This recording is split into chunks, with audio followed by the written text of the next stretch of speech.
নমস্কার বন্ধুরা, অপর্ণা রান্নাঘরের আরও একটি পর্বে আপনাদের সবাইকে স্বাগত।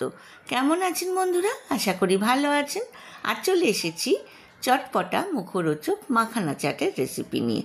ঝটপট বাড়িতে আমি কিভাবে এই চটপটা মাখানা চাট বানালাম চলুন দেখে নিই।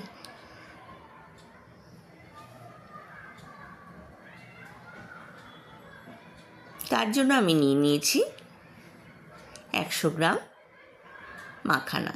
গ্যাস ওভেনে একটা ফ্রাইং প্যান বসিয়ে দিয়েছি। গ্যাসের ফ্লেমটা লো টু মিডিয়াম রেখেছি। ফ্রাইং প্যানের মধ্যে দিয়ে দিয়েছি 1 টেবিল স্পুন গাওয়া ঘি।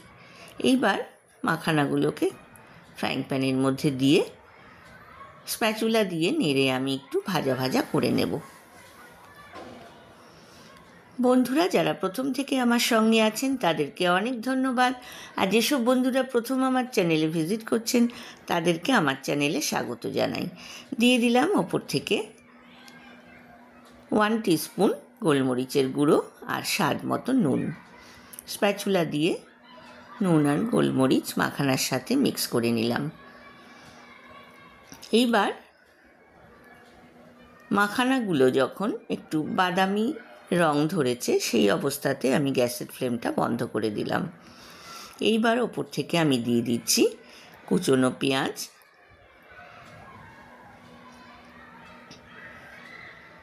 কুচনো টমেটো,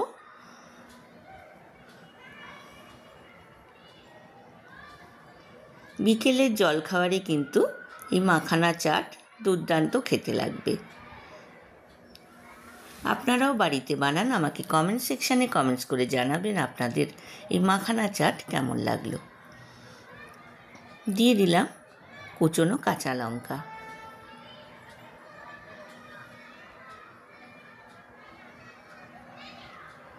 এইবার আমি দিয়ে দিলাম টমেটো সস। এখানে কিন্তু আপনারা গ্রিন চাটনিরও ব্যবহার করতে পারেন। স্প্যাচুলা দিয়ে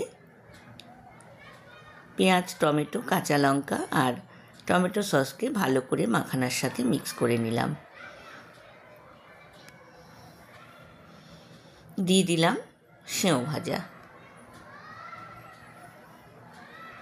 আমি যখন গার্নিশিং করেছি তখন কিন্তু কুচনো শসার ব্যবহার করেছি।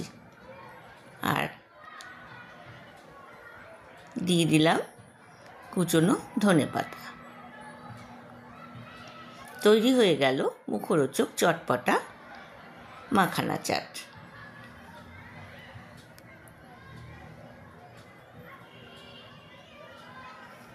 আমি সার্ভিং প্লেটে সার্ভ করে দিয়েছি বন্ধুরা। ওপরে আমি বেদানার কোয়া গার্নিশিং করে দিয়েছি। আশা করি আজকের রেসিপিটা আপনাদের ভালো লেগেছে। ভালো লাগলে লাইক, কমেন্ট, শেয়ার করতে কিন্তু ভুলবেন না। পাশে থাকা বেল আইকনটা প্রেস করবেন, তাহলে আমার নতুন নতুন রান্নার নোটিফিকেশান বা আপডেট কিন্তু আপনার কাছেই প্রথম পৌঁছবে। আজ এ পর্যন্তই বন্ধুরা, দেখা হবে আবার নতুন রেসিপি নিয়ে। ভালো থাকবেন, সুস্থ থাকবেন, ধন্যবাদ।